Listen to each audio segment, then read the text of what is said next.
"Oh, Tiger Lily," said Alice, addressing herself to one that was waving gracefully about in the wind, "I wish you could talk." "We can talk," said the Tiger Lily, "when there's anybody worth talking to." Alice was so astonished that she couldn't speak for a minute. It quite seemed to take her breath away. At length, as the Tiger Lily only went on waving about, she spoke again in a timid voice, almost in a whisper. "And can all the flowers talk?" "As well as you can," said the Tiger Lily, "and a great deal louder." "It isn't manners for us to begin, you know," said the Rose, "and I really was wondering when you'd speak. Said I to myself, her face has got some sense in it, though it's not a clever one. Still, you're the right color, and that goes a long way." "I don't care about the color," the Tiger Lily remarked. "If only her petals curled up a little more, she'd be all right." Alice didn't like being criticized, so she began asking questions. "Aren't you sometimes frightened at being planted out here with nobody to take care of you?" "There's the tree in the middle," said the Rose. "What else is it good for?"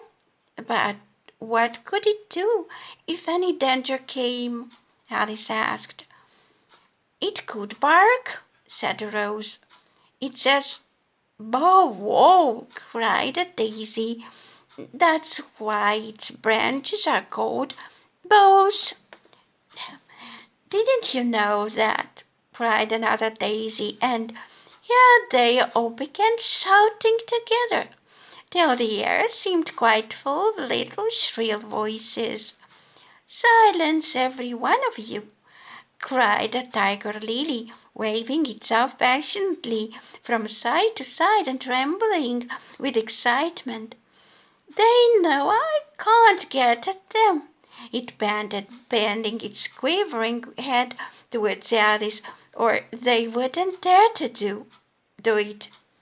"Never mind," Alice said in a soothing tone, and stooping down to the daisies, who were just beginning again, she whispered, "If you don't hold your tongues, I'll pick you." There was silence in a moment, and several of the pink daisies turned white. "That's right," said the Tiger Lily. "The daisies are worst of all. When one speaks, they all begin together, and it's enough to make one wither to hear the way they go on." "How is it you can all talk so nicely?" Alice said, hoping to get it into a better temper by a compliment. "I've been in many gardens before, but none of the flowers could talk." "Put your hand down and feel the ground," said the Tiger Lily. "Then you'll know why." Alice did so. "It's very hard," she said, "but I don't see what that has to do with it."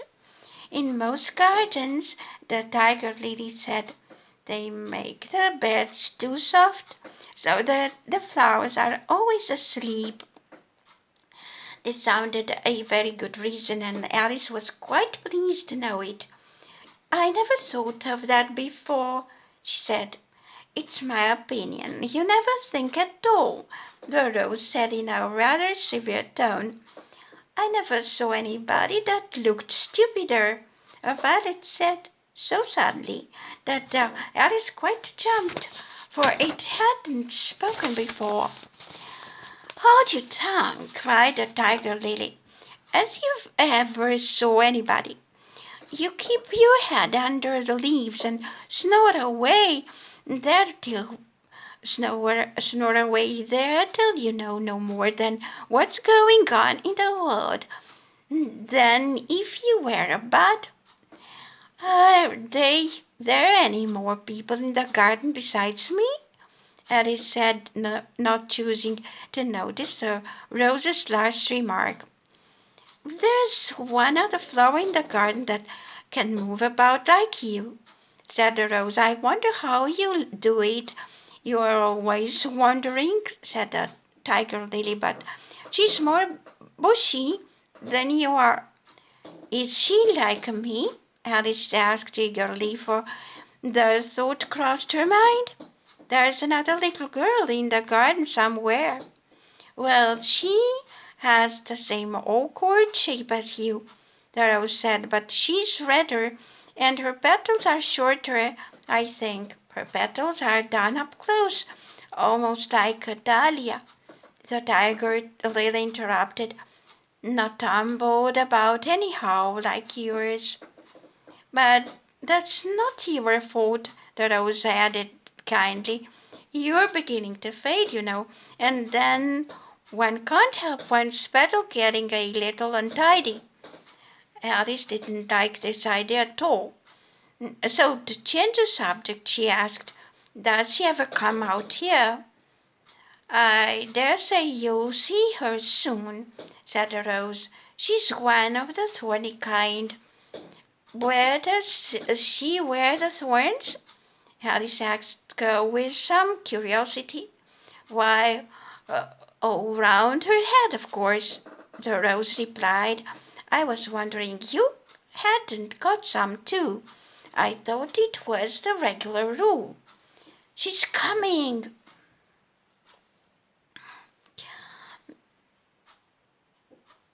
cried the larkspur. "I hear her footstep, thump, thump, along the gravel walk."